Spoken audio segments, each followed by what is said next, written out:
प्यारे बच्चों, आज की कक्षा में स्वागत है आप सबका। मैं हूं प्रमीला रानी, आपकी हिंदी अध्यापिका हूं। परिश्रम का फल पाठ के पिछले 2 भागों में हमने सीख लिए हैं कि होशियार और चालाक लड़की कस्तूरी अपने पिताजी के तबीयत खराब होने के कारण घर में अपनी माता की मदद कैसे की और उसके साथ साथ पढ़ाई को कैसे आगे बढ़ाई इत्यादि विषयों को हमने देख लिए हैं। अब हम पाठ को आगे बढ़ाएंगे बच्चों, आइए मेरे साथ। अपेक्षित दक्षताएं, तीसरा पाठ का विश्लेषण। चौथा सुनिए बोलिए।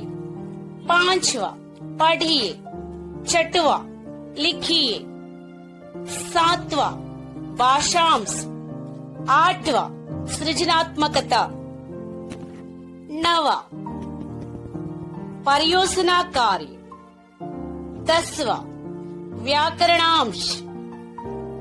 11वां क्या आप जानते हैं और 12वां सीखी हुई बातें। ये है इस पाठ के अंतर्गत आई हुई अपेक्षित दक्षताएं। अब हम इन्हें एक एक करके देखते हैं बच्चों, चलिए मेरे साथ। सीखने की संप्राप्तियां। पढ़ाई के साथ साथ माता पिता की मदद करना सीख सकेंगे। सफलता के शिखर पर पहुंचने के लिए आवश्यक श्रद्धा, मेहनत और लगन को समझ सकेंगे। लड़की की पढ़ाई परिवार की भलाई को जान सकेंगे। जैसा श्रम वैसा फल का अर्थ समझ सकेंगे। मीठे मीठे फल देने वाले परिश्रम का महत्व समझ सकेंगे। अब ध्यान से सुनिए बच्चों, पाठ का विश्लेषण है। बच्चों, अब हम पाठ के अंतिम अनुच्छेद को पढ़ेंगे। ध्यान से एक एक शब्द को देखिए और आपके लिए जो शब्द नए लगे उनके नीचे रेखा खींचिए।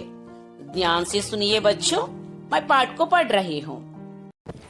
कस्तूरी ने कई प्रदर्शनियों में भाग लेकर पुरस्कारों के साथ साथ लोगों का दिल भी जीत लिया। वह अपनी पढ़ाई पूरी करके डिप्टी कलेक्टर भी बनी। कस्तूरी ने करगे सिखाने के लिए गांव में एक संस्था खोली। संस्था में आकर गांव की कई लड़कियों ने बुनाई सीखी।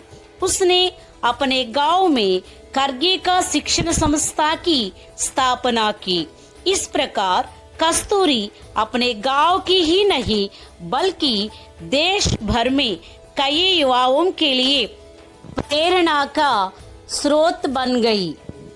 बच्चों, अब इस अनुच्छेद के अंतर्गत आए हुए नए शब्दार्थ को रेखा खींचिए, अर्थ समझेंगे। प्रदर्शनी, पुरस्कार, डिप्टी कलेक्टर, संस्था, प्रेरणा। प्रदर्शनी का अर्थ है नुमाइश, माने एग्जीबिशन। पुरस्कार का अर्थ है उपहार, माने प्राइज। डिप्टी कलेक्टर शब्द का अर्थ है उप डिविजनल मजिस्ट्रेट, माने डिप्यूटी कलेक्टर। संस्था माने व्यवस्था, इंस्टीट्यूट। प्रेरणा प्रोत्साहन, माने इंस्पिरेशन। कस्तूरी ने कई प्रदर्शनियों में भाग लेकर पुरस्कारों के साथ साथ लोगों का दिल भी जीत लिया। आपने ध्यान से सुन लिए हैं ना बच्चों? कस्तूरी ने कहाँ भाग लिया? कई प्रदर्शनियों में भाग लिया और पुरस्कारों को भी पा लिया। इसके साथ साथ लोगों का दिल भी जीत लिया। बहुत बढ़िया है ना बच्चों, लोगों का दिल जीतना। वह अपनी पढ़ाई पूरी करके डिप्टी कलेक्टर भी बनी, माने अपने जिला का डिप्यूटी कलेक्टर बनी। कितना महत्वपूर्ण विषय है ना बच्चों, जिला का कलेक्टर बनना। कस्तूरी होशियार और चालाक लड़के हैं ना बच्चों, आपकी तरह, इसलिए डिप्यूटी कलेक्टर बनी। आप भी कोशिश कीजिए अपने अपने जिलों का कलेक्टर बनने। करेंगे ना आप? बहुत बढ़िया लक्ष्य है ना आपका। मे गॉड ब्लेस यू बच्चों। कस्तूरी ने करघे सिखाने के लिए गांव में एक संस्था खोली, माने बुनाई सिखाने के लिए एक इंस्टीट्यूट को खोली। संस्था में आकर गांव की कई लड़कियों ने बुनाई सीखी। उसने अपने गांव में करघे का शिक्षण संस्था की स्थापना की। इस प्रकार कस्तूरी अपने गांव की ही नहीं बल्कि देश भर में कई युवाओं के लिए और युवतियों के लिए प्रेरणा का स्रोत बन गई। माने देश भर के युवाओं के लिए इंस्पिरेशन माने रोल मॉडल बन गई हमारी प्यारी प्यारी कस्तूरी। बच्चों, अब आपको इस अनुच्छेद के अंतर्गत आई हुई प्रश्नों को उत्तर देना पड़ेगा। अब तक आप पाठ को ध्यान से सुने हैं, है ना? देर किस बात की है बच्चों, जल्दी जल्दी प्रश्नों को उत्तर दीजिए। नीचे दिए गए प्रश्नों का उत्तर दीजिए। पहला प्रश्न, डिप्टी कलेक्टर कौन बनी थी? बताइए बच्चों, डिप्टी कलेक्टर कौन है? कांचना, कावेरी, कस्तूरी। इसमें कौन है बच्चों? हाँ, बहुत बढ़िया आंसर है कस्तूरी। अब दूसरा प्रश्न देखिए, गांव की लड़कियों ने क्या सीखी? लड़कियों ने क्या सीखी बच्चों? कढ़ाई, बुनाई, सिलाई। बताइए, जल्दी जल्दी बताइए बच्चों। हाँ, वेरी गुड, बुनाई।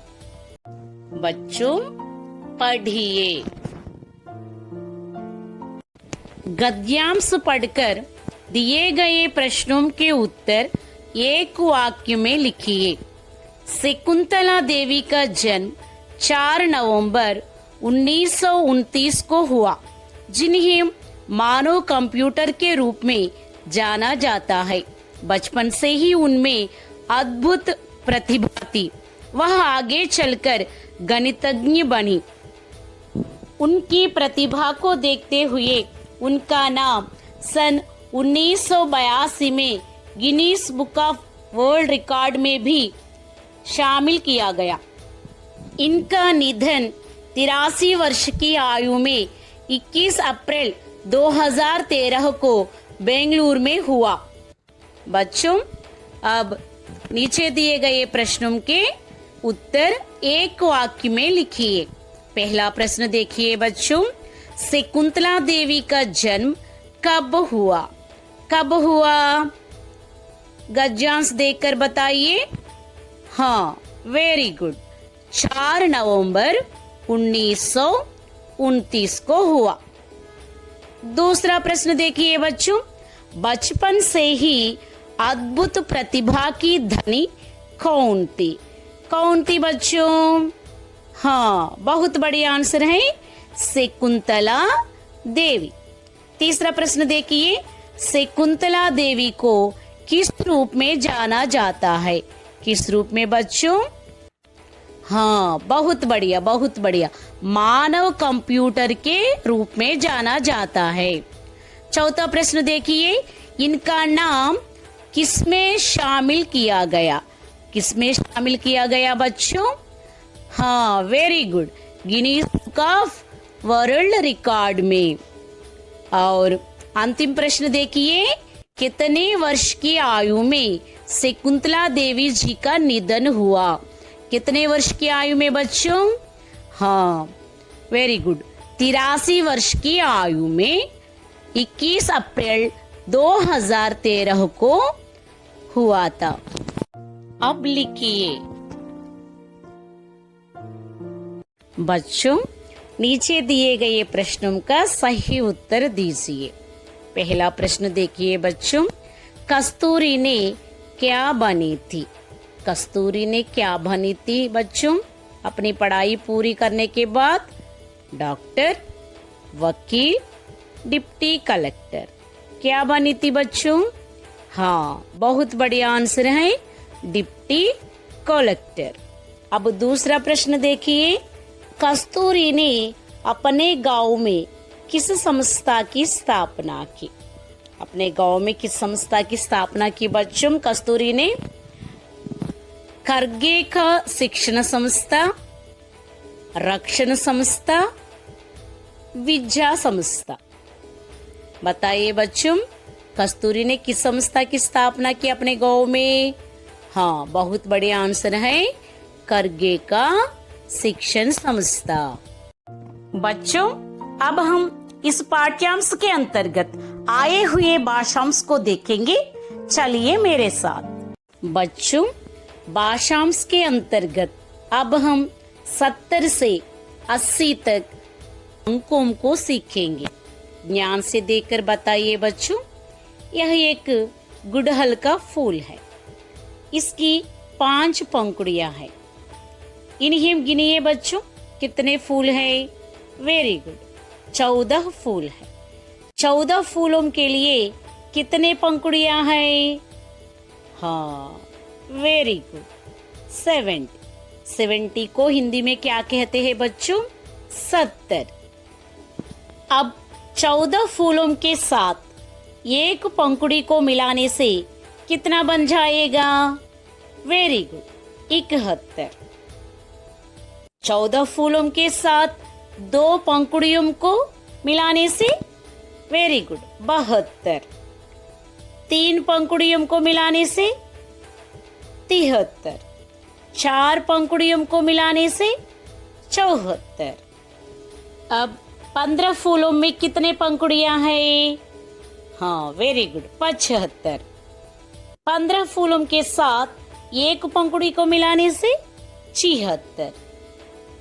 2 पंखुड़ियों को मिलाने से 77।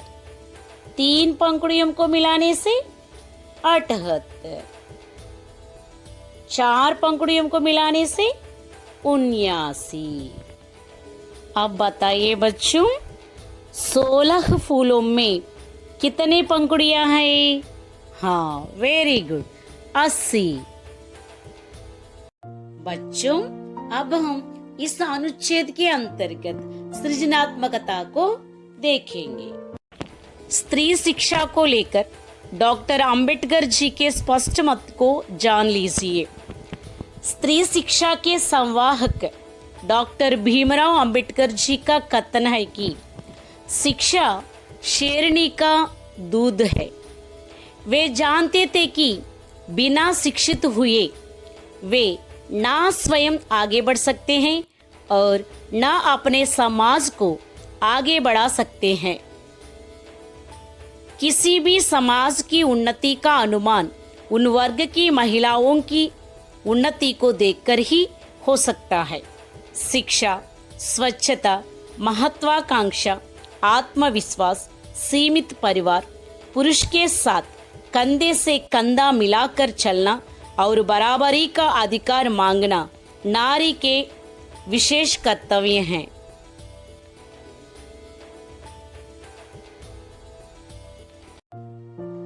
परियोजना कार्य माने प्रोजेक्ट वर्क।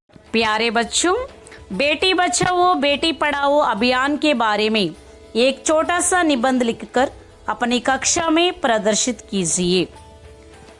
महिलाओं की बढ़ती खराब स्थिति को देखते हुए भारत सरकार द्वारा बेटी बचाओ बेटी पढ़ाओ अभियान की शुरुआत की गई थी। इसका शुभारंभ प्रधानमंत्री ने 22 जनवरी 2015 को पानीपत हरियाणा में की थी।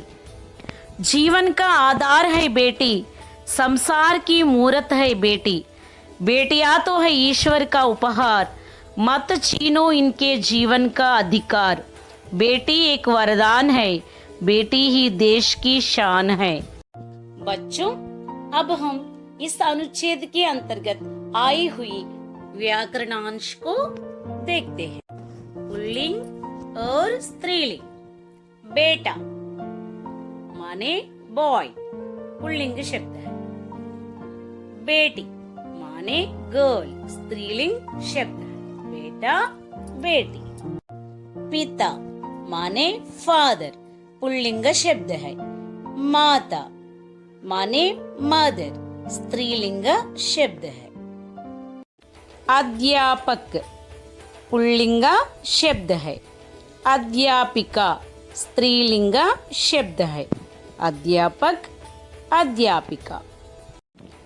कवि पुल्लिंग शब्द है। कवयित्री स्त्रीलिंग शब्द है। कवि, कवयित्री। क्या आप जानते हैं बच्चों? बच्चों, क्या आप जानते हैं हमारे देश का सर्वोत्तम सम्मान भारत रत्न पुरस्कार पाने वाली लोकप्रिय गायिका लता मंगेशकर जी हैं। इन्होंने लगभग 30 भारतीय भाषाओं में 30,000 से भी ज़्यादा गाने गाए। इन्हें दादा साहेब फाल्के पुरस्कार से भी सम्मानित किया गया। इन्हें लोग प्यार से लता दीदी भी कहते हैं।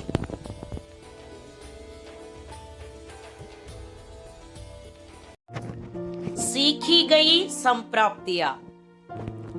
विभिन्न प्रकार के घरेलू उद्योगों के नाम जान सकते हैं। व्यक्ति की आर्थिक प्रगति को बढ़ाने वाले घरेलू उद्योगों के महत्व को जान सकते हैं। व्यक्ति में अंतर्निहित क्षमता को विकसित करने वाली शिक्षा का महत्व जान सकते हैं। पढ़ाई के साथ साथ माता पिता की मदद करना सीख सकते हैं। सफलता के शिखर पर पहुंचने के लिए आवश्यक श्रद्धा, मेहनत और लगन को समझ सकते हैं। लड़की की पढ़ाई परिवार की भलाई को जान सकते हैं। जैसा श्रम वैसा फल का अर्थ समझ सकते हैं। मीठे मीठे फल देने वाले परिश्रम का महत्व समझ सकते हैं। एक गांव में कपड़े बुनने वाला कारीगर रहता था। उसके द्वारा बुने कपड़े बहुत ही प्रसिद्ध थे। उसकी बेटी कस्तूरी बहुत ही होशियार और चालाक थी।